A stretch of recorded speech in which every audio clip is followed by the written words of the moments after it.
বিয়ের পর ১০ বছর আমি সন্তানহীন ছিলাম।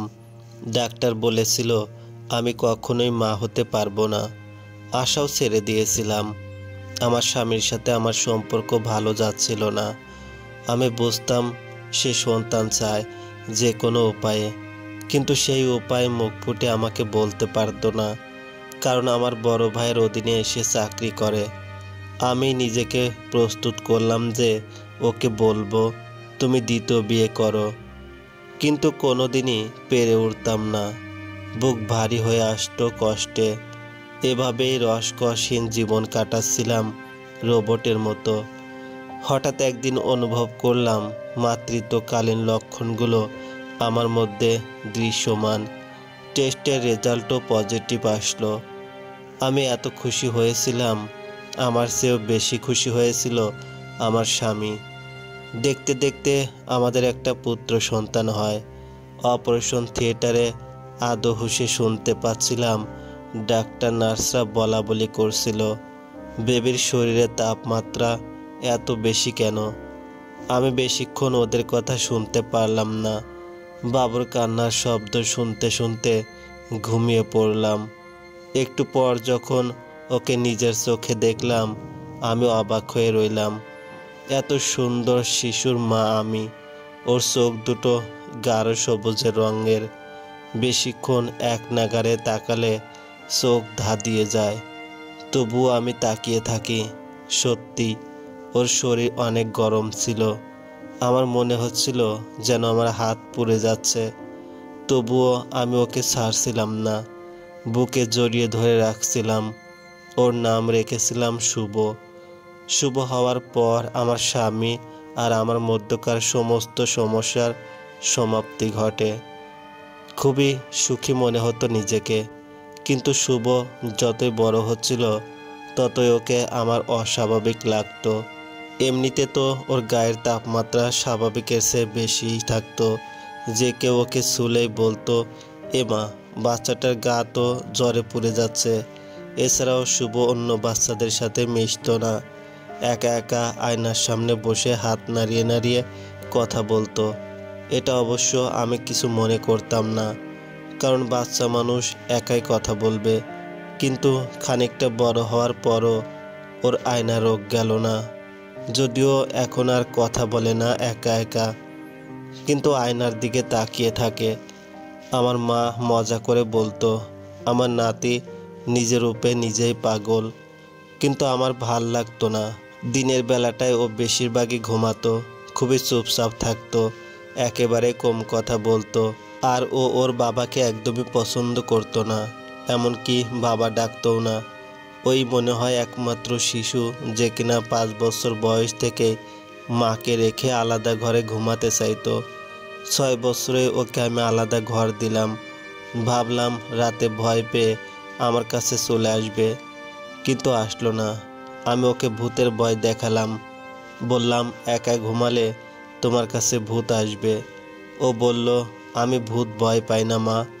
মাঝরাতে ওর ঘরে গেলেও দেখতাম ও জেগে আছে, আয়নার সামনে দাঁড়িয়ে আছে।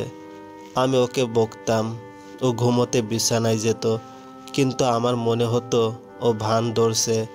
ও আসলে ঘুমায় না। ওর আচরণে আমি খুবই বিরক্ত হতাম। সবচেয়ে বিরক্ত হতাম ওর কথাবার্তায়। বকতাম ওকে। একদিন ওর বাবা বাসায় ফিরতে দেরি করছে, ফোনও বন্ধ। আমি দুশ্চিন্তা করছি, আর ও আপন মনে আয়নার সামনে বসে হাসছে। ওর বয়স তখন 13। 13 বছরের ছেলে নিশ্চয়ই এত ছোট না যে বাবা ফিরছে না আর তাতে তার দুশ্চিন্তা হচ্ছে না। আমি ওকে জিজ্ঞাসা করলাম, শুভ, তোর কি বাবার জন্য চিন্তা হচ্ছে না? ও বলল, না, তোমার জন্য হচ্ছে। আমি অবাক হয়ে কারণ জানতে চাইলাম। ও বলল, কারণ বললে তুমি আমার উপর রাগ করবে। তবে একটা কথা শোনো, আজকে তোমার স্বামী তোমার জন্য রেইনবো কেক আনবে, কিন্তু ওইটা তুমি খেও না। শুভর কথা শুনে আমার খুবই রাগ হলো। তোমার স্বামী কী ধরনের ভাষা শুভ? বাবা বলতে পারিস না? শুভ নিরুত্তর। আমি ওকে পাল্টা প্রশ্ন করলাম, তোর বাবা রেইনবো কেক আনবে এটা তোকে কে বলছে? ও বলল, আমি জানি। ওর এমন আধ্যাত্মিক কথাবার্তায় আমি অভ্যস্ত। তাই আর জিজ্ঞেস করলাম না যে সে কিভাবে জানে, কারণ আমি জিজ্ঞেস করলেও সে উত্তর দিবে না। আমি দীর্ঘশ্বাস ফেলে বললাম, তোর বাবা কেক আনলে আমি খাবো না কেন? তুই আমাকে কারণ না বললে আমি কিন্তু খাবই। শুভ নির্লিপ্তভাবে বলল, কেকের মধ্যে বিষ মিশিয়েছে তোমাকে মেরে ফেলার জন্য। আমি দাঁতে দাঁত চেপে জিজ্ঞেস করলাম, আমাকে কেন মারবে? শুভ আগের মতোই ভাবলেশীনভাবে বলল, কারণ ওনার রিমি নামের একটা মেয়ের সাথে প্রেমের সম্পর্ক। তোমাকে পথ থেকে সরিয়ে ওর সাথে বিয়ে করবে। আমি আর নিজেকে কন্ট্রোল করতে পারলাম না। কষিয়ে শুভর গালে একটা চড় মারলাম। বললাম, আর একটাও ফালতু কথা বলবি না।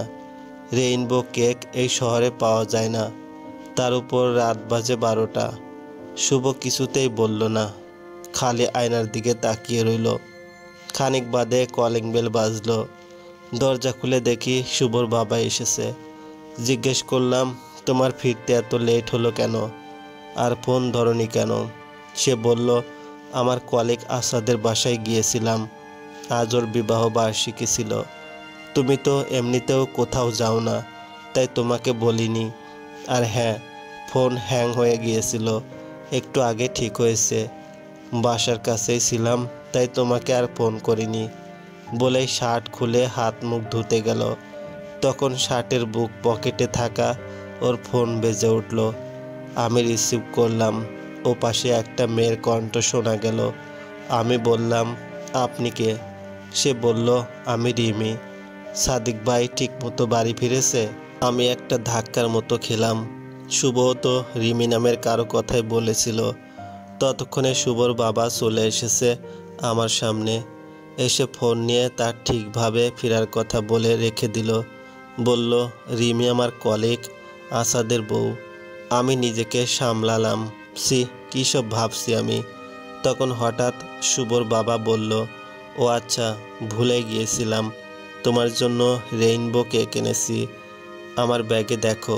আমি ওর কথায় একটা ধাক্কার মতো খেলাম। রেইনবো কেক দেখে আমি সত্যি স্তম্ভিত হয়ে গিয়েছিলাম। কেউ যেন আমার শ্বাস প্রশ্বাস আটকে দিয়েছিল। আমি শুভর দিকে স্থির দৃষ্টিতে তাকিয়ে রইলাম। শুভর বাবা বলল, কি হলো, এমন করছো কেন? কেকটা খাও।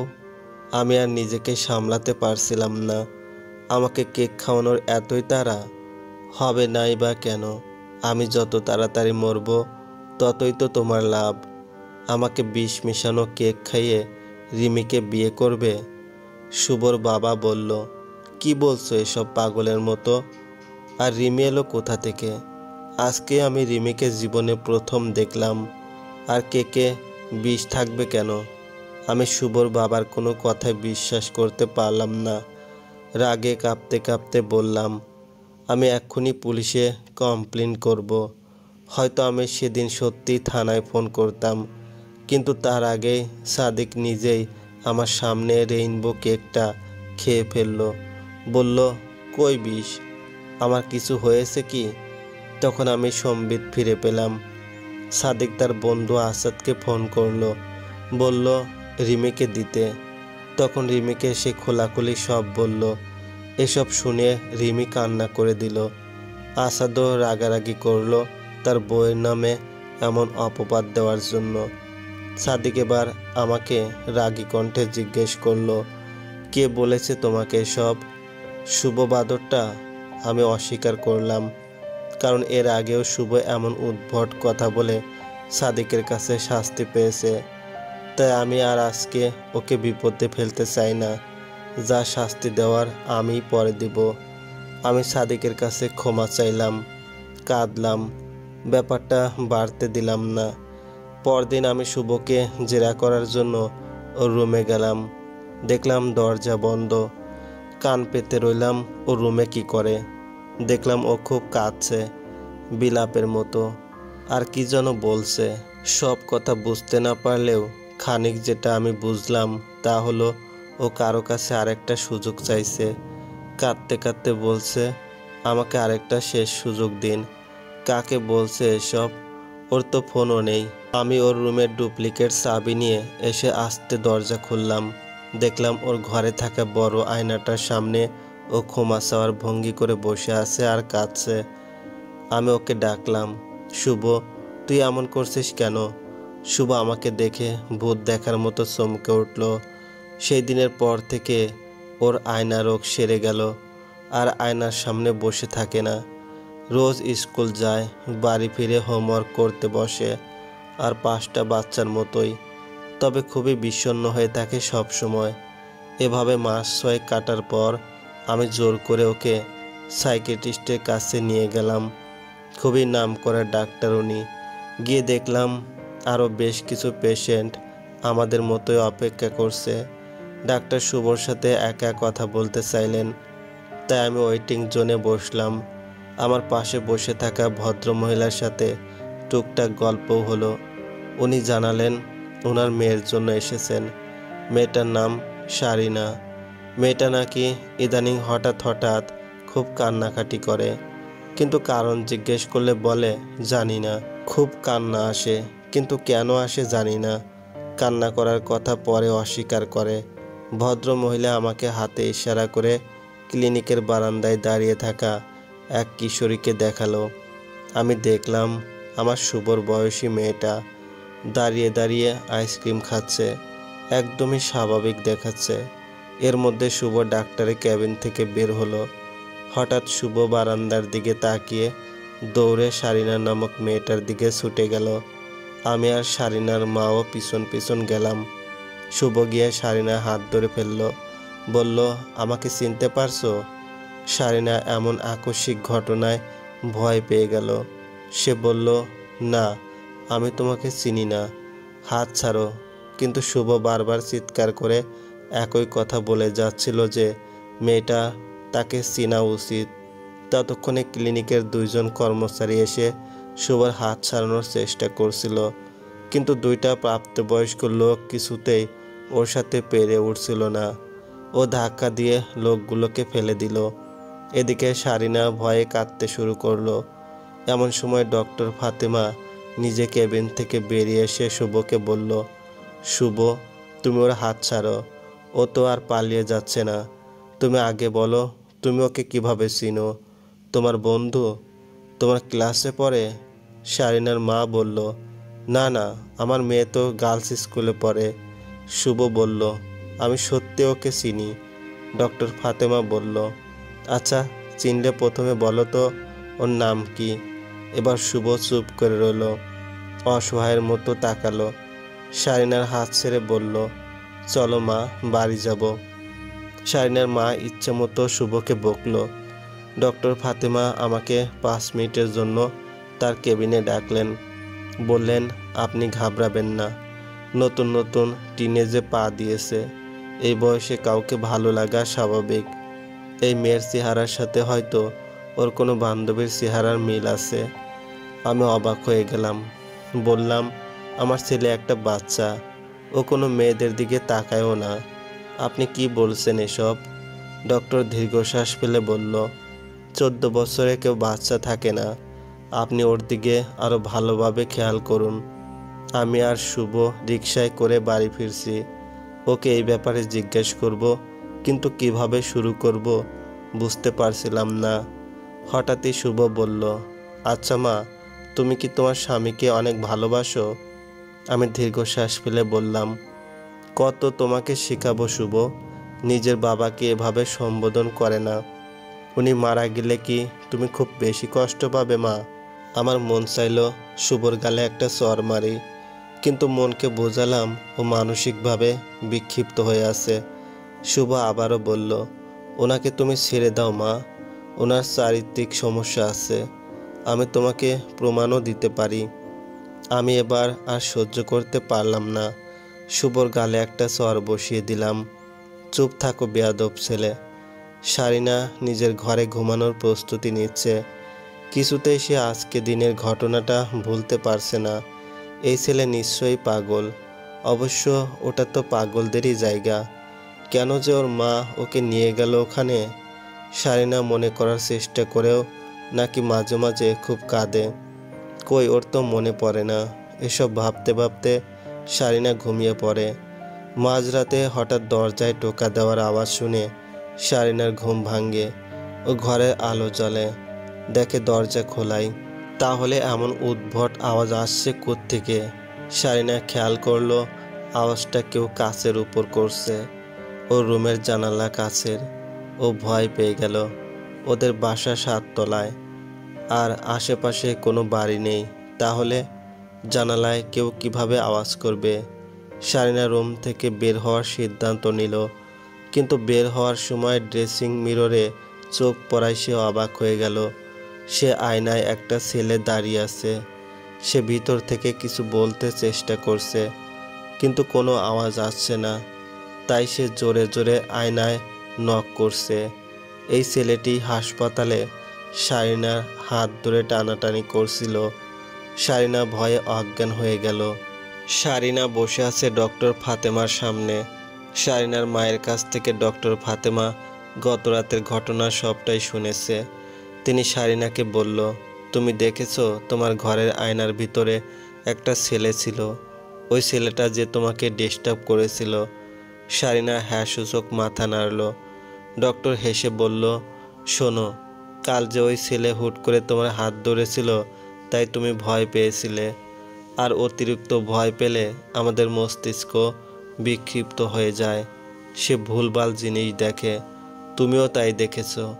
পর্যাপ্ত ঘুম আর বিশ্রাম নিলে এই হ্যালুসিনেশন কেটে যাবে। শারিনা আবারও হ্যাঁ সূচক মাথা নাড়ল। শারিনাকে নিয়ে ওর মা বাড়িতে ফিরে এলো। মা আজকেও অনেক মজার মজার সব খাবার রান্না করার প্রস্তুতি নিচ্ছে। বাবাও খুব হাসি খুশি। মা জানালেন, তোর বড় ভাই আসবে কালকে ফ্লোরিডা থেকে, তাই এখন থেকেই বাড়িতে সাজ সাজ রব। শারিনা অবাক হয়ে শুনছে, কারণ তার যে বড় ভাই আছে এটা সে আজকেই প্রথম শুনল। কই, তার স্মৃতিতে তো কিছুই নেই। শুভ বসে আছে ওর বাবার সামনে। আমি শুভর বাবাকে অনেকবার বললাম যে তুমি অফিসে যাও, আমি ছেলেকে বকবো, কিন্তু আমার কথা সাদিক শুনলই না। সাদিক আজকে শুভর সব খাতা চেক করেছে। সেখানে কোনো অঙ্ক, বাংলা এসব লেখা নেই। কী সব অদ্ভুত আঁকিবুকি করা সব খাতায়। শুভ বরাবরই খারাপ ছাত্র, কিন্তু এমনটা যে ও করে আমার ধারণাতে ছিল না। শুভর বাবা রাগী চোখে শুভর দিকে তাকিয়ে আছে। শুভ ওর বাবার চোখে চোখ রেখে তাকিয়ে আছে। এতে সাদিক বারবার চোখ নামিয়ে নিচ্ছে, কারণ শুভর চোখের দিকে এক নাগারে অনেকক্ষণ তাকিয়ে থাকা যায় না।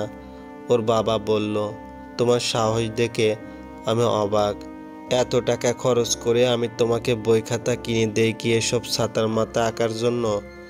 সাদিক প্রায় আধা ঘন্টার মতো শুভকে ধমকালো, কিন্তু শুভ নিরুত্তর। এতে সাদিক আরও ক্ষিপ্ত হলো। শুভর খাতাগুলো পুড়ে ফেললো। আমার দিকে তাকিয়ে বলল, আমার ছেলে হয়ে সে এমন বেয়াদব হয়েছে কেন বলো তো? শুভ ঠান্ডা গলায় বলল, আমি আগেও বলেছি, আবার বলছি, আমি আপনার ছেলে নই। আর এটা আমি রাগ করে বলি না, এটা সত্যি। তাই আপনি বারবার নিজেকে আমার বাবা দাবি করবেন না, এতে আমার রাগ হয়। কথাগুলো বলে শুভ নিজের ঘরে চলে গেল। সাদিক আমার দিকে তাকিয়ে বলল, তোমাকে তো মাই ডাকে, তাহলে আমাকে বাবা ডাকে না কেন? আমি সাদিকের দিকে তাকিয়ে রইলাম। ও কি আমাকে সন্দেহ করছে? শারিনার বড় ভাইয়ের নাম সাদমান। অবাক করা ব্যাপার হলো, সাদমানও শারিনাকে জিজ্ঞেস করলো, ও তাহলে তুমিই শারিনা? শারিনা অবাক হয়েছে, কারণ তার না হয় কিছু মনে থাকে না, তাই বলে তার ভাইও তাকে চিনবে না? এ কেমন কথা? শারিনার বারবার মনে হচ্ছে নিশ্চয়ই কোনো গন্ডগোল আছে। তার ভাই তার সাথে গল্প করছে নিজের এক্স গার্লফ্রেন্ড নিয়ে। তার গার্লফ্রেন্ড নাকি শারিনার মতো দেখতে ছিল। এ কেমন কথা? বারবার কথার ছলে শারিনার গায়ে হাত দিচ্ছে। শারিনার খুবই অস্বস্তি হচ্ছে। চরম অস্বস্তিকর ঘটনাটা ঘটল সেদিন রাতে। শারিনা দরজা খুলে ঘুমায় ভয়ের কারণে। মাঝরাতে হঠাৎ সে কারো উপস্থিতি টের পেল ঘরে। তাকে দেখলো আর কেউ নয়, সাদমান। সে খুবই অশ্লীলভাবে কথা বলছিল শারিনার সাথে। শারিনা চিৎকার করে ওর মাকে ডাকার সময়ই সাদমান ওর মুখ চেপে ধরল। শারিনা বুঝতে পারলো আজকে ওর কপালে খারাপ কিছু আছে। তবুও নিজেকে বাঁচাতে শেষ চেষ্টা করলো সে। আর অবাক করা বিষয় হলো ও সাদমানের থেকে নিজেকে ছাড়িয়ে নিতে সক্ষম হলো। সাদমানের গালে নিজের সর্বশক্তি দিয়ে চড় মারল শারিনা। ওর থাপ্পড়ের চোটে ফ্লোরে পড়ে ঠোঁট কেটে রক্ত বেরোতে লাগলো সাদমানের। শারিনা অবাক হয়ে গেল, এত শক্তি ওর। সাদমান দেখলো শারিনার চোখের মণি দুটো আর কালো নেই, গাঢ় সবুজ রঙা। সে ভয়ে চিৎকার করতে লাগলো। ততক্ষণে বাবা মা চলে এসেছে এখানে। তারা বাইরে থেকে দরজা নক করছে। শারিনা দরজা খুলল। মা বাবাকে সে সাদমানের খারাপ উদ্দেশ্যের কথা জানালো। কিন্তু অবাক ব্যাপার হলো বাবা মা ওকে বিশ্বাস না করে সাদমানের পক্ষে কথা বলছে, উল্টো ওকে বকাবকি করছে। তাদের ভাষ্য মতে তাদের ছেলে নির্দোষ, শারিনাই দোষী। এক পর্যায়ে শারিনার মা বলল, এই মেয়েকে ঘরে জায়গা দেওয়াই উচিত হয়নি, হতে পারে কোনো খারাপ মেয়ে। সেদিন রাতে মায়া না দেখালেই হতো, আজ আর আমার ছেলেকে এত বড় অপবাদ সহ্য করতে হতো না। হঠাৎ শারিনার অনেক কিছু মনে পড়তে লাগলো। একদিন রাতে চোখ খুলে শারিনা দেখেছিল এই ভদ্রলোক আর ভদ্র মহিলাকে। তারা শারিনাকে নাম ঠিকানা এসব জিজ্ঞেস করছে, কিন্তু শারিনা কিছুই বলতে পারল না। তারপর থেকে মাস 6 হলো শারিনা এখানেই আছে। নিজের মেয়ের মতোই দেখে ওরা শারিনাকে। শারিনা নামটা ওরাই দিয়েছে। শারিনার চারপাশটা কেমন ঘোলাটে লাগতে লাগলো। 6 মাস আগে সে কোথায় ছিল সে স্মৃতি ওর মনে নেই। এখন ও কি করবে তা ওর মাথায় ঢুকছে না। হঠাৎ ও দেখলো ওর সামনে থাকা আয়নাটা কেমন দুলছে, যেন এটা আয়না নয়, স্বচ্ছ কোনো সরোবরের পানি। শারিনা ধীরে ধীরে আয়নার দিকে এগিয়ে গেল। তার হাত আয়নায় রাখলো। খেয়াল করলো হাতটা আয়নার ভিতরে ঢুকে গেছে। শারিনাও পানিতে নামার মতোই আয়নায় চলে গেল। পিছন থেকে চিৎকার আসতে লাগলো। সবাই ভূত ভূত বলে চেঁচামেচি করছে। শারিনা বেশিক্ষণ শুনল না। সে এখন অন্য একটা জগতে। এখানে সবই আগের জগতের মতো, কিন্তু কোনো লোকজন নেই। কোথায় যাবে শারিনা জানে না। কার যেন পায়ের ছাপ মাটিতে। শারিনা সেই ছাপ ফলো করতে লাগলো। পায়ের ছাপগুলো আসলে শুভর। শুভ এই পথ দিয়ে শারিনার আয়নার দৃশ্যমান হয়েছিল। শারিনা ধীরে ধীরে পায়ের ছাপের শেষ প্রান্তে চলে এলো। এখানে আর যাওয়ার পথ নেই। সামনে সে দেখতে পেল শুভকে বিছানায় বিমর্ষ হয়ে বসে আছে। হঠাৎ শারিনাকে দেখে সে বলল, তুমি? আমার মন বলছিল তুমি আসবে। শুভ হাত বাড়িয়ে দেয়। শারিনা আছে একটা ঘোরের মধ্যে। সে নিজের অজান্তে শুভর হাত ধরে বেরিয়ে আসে আয়না থেকে। এই আয়নাটাতে ছোট থেকেই শুভ একটা মেয়েকে দেখত। মেয়েটাকে নাম জিজ্ঞেস করলে সে বলতো, আমাদের কোনো নাম হয় না। সারাক্ষণ শুভ ওর সাথে কথা বলতো। বড় হওয়ার পর বুঝলো আয়নাতে এই মেয়েটাকে তার মা দেখে না, সেই শুধু একা দেখে। সেই মেয়েটার এখন একটা নাম আছে, শারিনা। কিভাবে শারিনা নাম পেল মেয়েটা শুভ জানে না। কিভাবেই বা আয়না জগতের বাইরে এলো তাও জানে না। তবে আজ নিশ্চয়ই জানবে। শুভকে সাদিক আজকে এতটা বকেছে যে শুভ রাতে ভাত খায়নি। অবশ্য শুভরও দোষ আছে। সে কিভাবে নিজের বাবাকে অস্বীকার করতে পারে। আমি ভাবলাম আজ ওর সাথে খোলামেলাভাবে কথা বলবো। ও এমন কেন করে। সাদিক ঘুমানোর পরে আমি শুভর ঘরে গেলাম। গিয়ে যা দেখলাম তা দেখার জন্য আমি মোটেও প্রস্তুত ছিলাম না। এত রাতে ওর ঘরে একটা মেয়ে। আচ্ছা, এই মেয়েটা তো শারিনা। আমি দরজা আটকে জানতে চাইলাম ব্যাপারটা কি। এত রাতে তুমি এই বাড়িতে কিভাবে এসেছো, আর কেনই বা এসেছো? এত রাতে বাড়ি থেকে বের হয়েছো তোমার মা জানেন? তোমার যদি রাস্তায় বিপদ হতো তবে? শুভ বলল, মা আমি তোমাকে একটা কথা বলি, তুমি মন দিয়ে শোনো। এটা তোমাকে আরও আগেই বলা উচিত ছিল। আমি জিজ্ঞেস করলাম, কি কথা? শুভ বলল, আমি মানুষ নই মা। কি? কোন ধরনের মজা এগুলা? মজা না মা, সত্যি। আচ্ছা সত্যি? তাহলে তুই কি বল শুনি। আমি জিন, তাই সাধারণ মানুষের থেকে আমার শরীরের তাপমাত্রা অনেক বেশি, কারণ আমি মানুষের মতো মাটির তৈরি নই। আমি শুভর কথা শুনে হাসবো না রাগবো বুঝতে পারছিলাম না। বললাম, শুভ, এত রাতে তোর রুমে একটা মেয়ে, তোর বাবা জানলে কি হবে ভাব। আমি চিন্তায় পাগল হয়ে যাচ্ছি, আর তুই মজা করছিস। শুভ বলল, খামোখা মজা করব কেন, আমি এখানে আর থাকবো না মা। আমি শুভ আর শারিনার দিকে তাকিয়ে আছি। কিছু বুঝে ওঠার আগেই আমার কেমন অদ্ভুত লাগতে লাগলো। এরপর কি হলো আমার মনে নেই। যখন চোখ খুললাম দেখলাম শুভর রুমের মেঝেতে পড়ে আছি।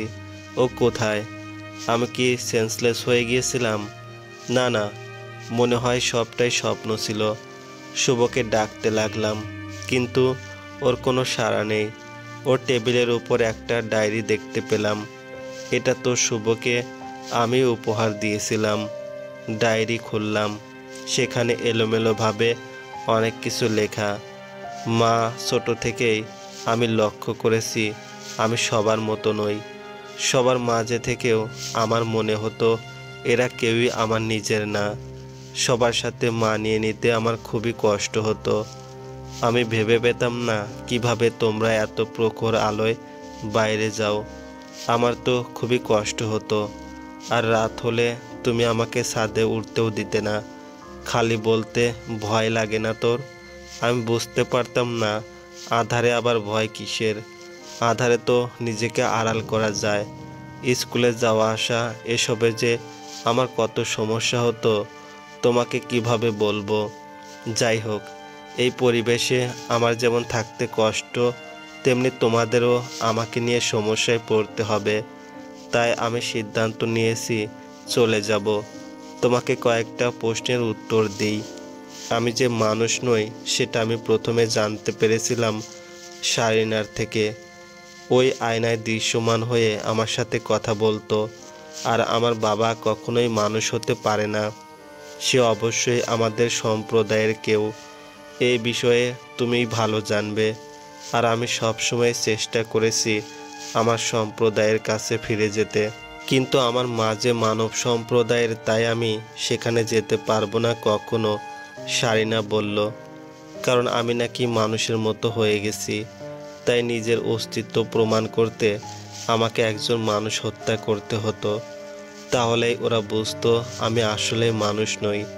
আর আমাকে বলা হলো আমি যেন তোমার স্বামী, অর্থাৎ তুমি যাকে আমার বাবা দাবি করো, তাকে খুন করতে। সত্যি কথা বলতে ওনাকে মেরে ফেলতে আমার একটুও কষ্ট হতো না। কিন্তু তুমি তো আমার মা, তুমি কষ্ট পাবে ভেবেই আমি তা করিনি। আমি ভেবেছি আগে তোমার চোখে ওনাকে খারাপ প্রতিপন্ন করব, যেন তুমি ওনাকে অপছন্দ করো। এরপর উনি মারা গেলেও তোমার কষ্ট হবে না। তাই আমি রেইনবো কেক, রিমি সব বানিয়ে বলেছি। আরও নানাভাবে চেষ্টা করেছি, কিন্তু পারিনি। তুমি ভাবছো আমি কত খারাপ না? আসলে আমি খারাপ, তবে তোমাকে আমি খুবই ভালোবাসি মা। যাই হোক, আমি যেহেতু মারতে পারলাম না, তাই জিন সম্প্রদায়ের প্রধান আমাকে বলল আমি যেন এখানেই থাকি, কারণ আমার মধ্যে মানুষের লক্ষণ বিদ্যমান। আর কোনো জিন যেন আমার সাথে যোগাযোগ না রাখে। কিন্তু তবুও শারিনা আমার সাথে দেখা করতে এসেছিল, বিদায় ওকে শাস্তিস্বরূপ মানুষের কাছে পাঠিয়ে দেওয়া হয়েছিল সমস্ত স্মৃতি মুছে। আর তাই ও আমাকে হাসপাতালে চিনতে পারেনি। জিনদের দুইটা অনন্য ক্ষমতা হলো তারা আয়নায় প্রবেশ করতে পারে আর বিভিন্ন পশু পাখির রূপ ধারণ করতে পারে। এই দুইটা ক্ষমতার একটাও আমার ছিল না, কিন্তু শেষে অনেক চেষ্টার পর আমি দেখলাম আমি আয়নায় প্রবেশ করতে পারি। আর এ কারণে হয়তো আমি আমার সম্প্রদায়ের কাছে ফেরত যেতে পারবো। আমাকে ক্ষমা করো মা, আমি তোমাকে ফেলে স্বার্থপরের মতো চলে যাচ্ছি, কিন্তু এখানে থাকতে আমার খুবই অস্বস্তি হয়। তুমি কি চাও আমার সারাটা জীবন অস্বস্তিতে কাটুক? আমি আর পড়তে পারলাম না। ও কি সত্যি মানুষ নয়? ও হওয়ার আগে আমি অনেক ডাক্তার দেখেছি, এমনকি এ যুগের মানুষ হয়েও কত শত কবিরাজের কাছে গেছি, একজন মহিলা বলেছিল তার কাছে নাকি 3টা জিন বন্দি, সে জিনের সাহায্যে অনেক কিছু করে ফেলতে পারে। আমি তাকে আমার স্বর্ণের রুলি 2টি দিয়েছিলাম, বলেছিলাম যে কোনো কিছুর বিনিময়ে আমি শুধু একটা সন্তান চাই। উনি আমাকে কিছু খেতে দিয়েছিল। তারপর আমি ঘুমিয়ে পড়েছিলাম। সন্ধ্যার দিকে ঘুম ভাঙল। উনি হেসে বলল, সামনের মাসেই তুই খুশি হয়ে যাবি, দেখিস। সত্যি তাই হলো। উনি আসলে কি করেছিল আমি জানি না। ওনাকে আমি আর কখনো খুঁজে পাইনি। সাদিককে সবটা বলতে হবে। সত্যি কি ও তবে শুভর বাবা নয়? আমার হাত পা কাঁপতে লাগলো। আমি সাদিককে সব কিছু বললাম। ও চুপ করে শুনল। বলল, কোথায় শুভর লেখা দেখাও। আমি দেখালাম। ও দীর্ঘশ্বাস ফেলল। বলল, তোমার মাথা খারাপ হয়ে গেছে, এটা তো খালি পৃষ্ঠা, কোনো লেখা নেই। আর শুভ হতচ্ছাড়া নিশ্চয়ই বকুনি খেয়ে আমার উপর রাগ দেখিয়ে বাড়ি থেকে চলে গেছে। চিন্তা করো না, একটু পরে ফিরে আসবে। আমি হতভম্ব হয়ে সাদিকের কথা শুনছি। কি বলছে ও? আমি তো স্পষ্ট লেখাগুলো দেখতে পাচ্ছি, কিন্তু ও কেন পাচ্ছে না? শুভ কি শুধু চেয়েছে আমাকে সত্যিটা জানাতে? দেখতে দেখতে অনেক দিন পার হলো। শুভ আর ফিরল না।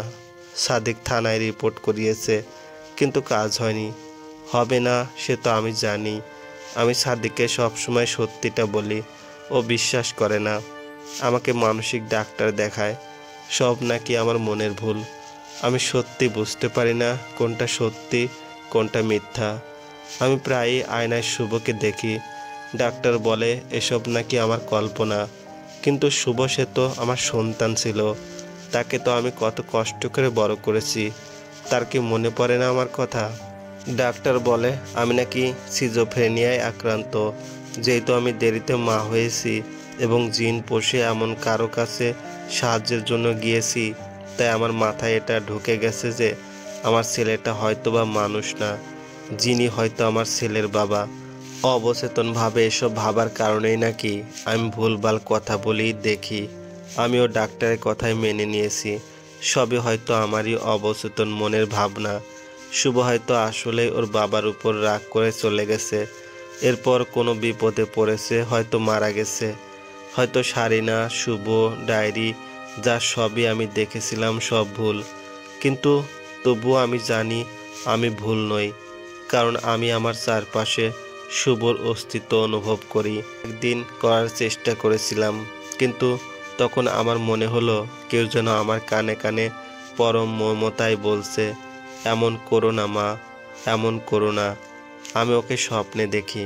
কত বছর কেটে গেছে, সবাই ওকে ভুলে গেছে, কিন্তু আমি জানি ও বেঁচে আছে। ওর আর সারিনার খুব ফুটফুটে একটা মেয়ে হয়েছে। স্বপ্নেও আমাকে বলছে, মা তোমার নাতনির একটা নাম রাখো। আমি নামের বইয়ে নাম খুঁজি। সবাই আমাকে পাগল বলে, আমি মেনেও নিই।